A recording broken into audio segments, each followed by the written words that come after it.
Cette chronique ressources humaines est une présentation de Pratique, firme de services conseils en gestion des ressources humaines et en santé-sécurité au travail. Vous offrant une gamme complète de services en gestion de ressources humaines, en santé-sécurité, en formation et coaching, ainsi qu'en développement de compétences pour gestionnaires et supérieurs. Oui, chronique ressources humaines du Haut-1035 avec Caroline Ouellette de chez Pratique. Elle est consultante en ressources humaines et en santé et sécurité au travail, coach d'affaires certifiée et présidente chez Pratique. C'est la dernière, Caroline, avant le congé des fêtes. Oui, malheureusement. Tu vas bien? Oui, très bien, comme d'habitude. Écoute, on va parler ce matin de surmenage chez les gestionnaires. On est rendu en fin d'année, là. Ça a été une année particulière à part ça.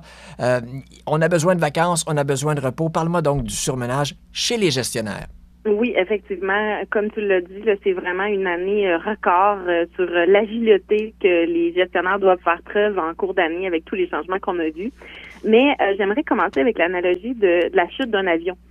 Si moi, je suis en chute dans un avion, je dois d'abord mettre mon masque à moi-même avant de le mettre aux autres membres de ma famille pour les sauver.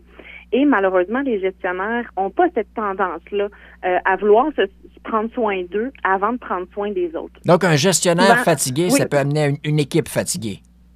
Oui, c'est sûr, mais c'est que surtout, il va être moins en mesure de pouvoir soutenir son équipe parce que lui-même est pas au top de sa forme, comme on dit. Uh-huh. Donc, c'est super important qu'il puisse prendre soin de lui avant de prendre soin des autres membres de l'équipe et ça va se faire automatiquement dans ce sens-là.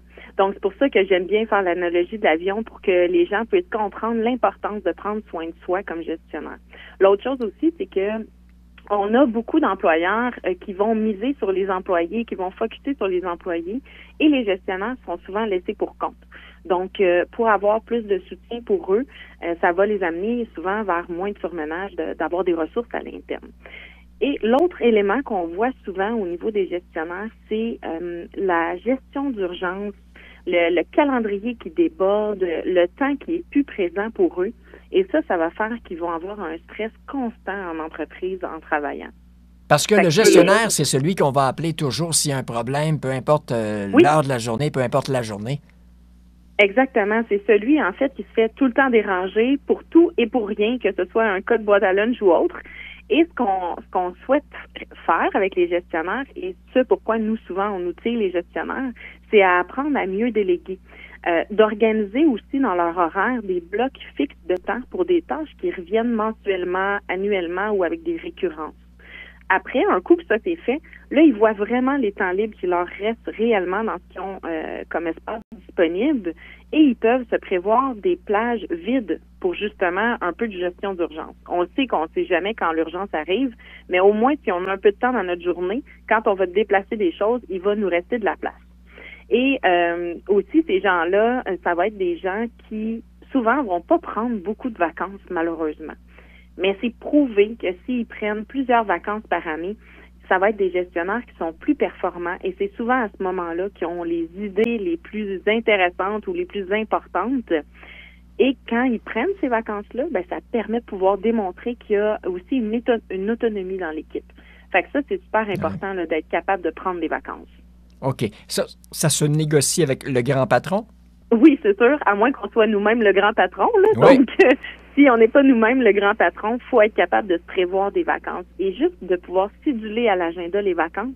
Déjà, quand on travaille, on sent qu'on est un peu plus allégé parce qu'on sait qu'il y a des vacances qui s'en viennent. Mais quand on ne cédule pas nos vacances, souvent, on a un peu de difficulté à avoir du positif parce qu'on ne sait pas quand est-ce qu'on va être en vacances et on voit juste le surmenage de notre quotidien.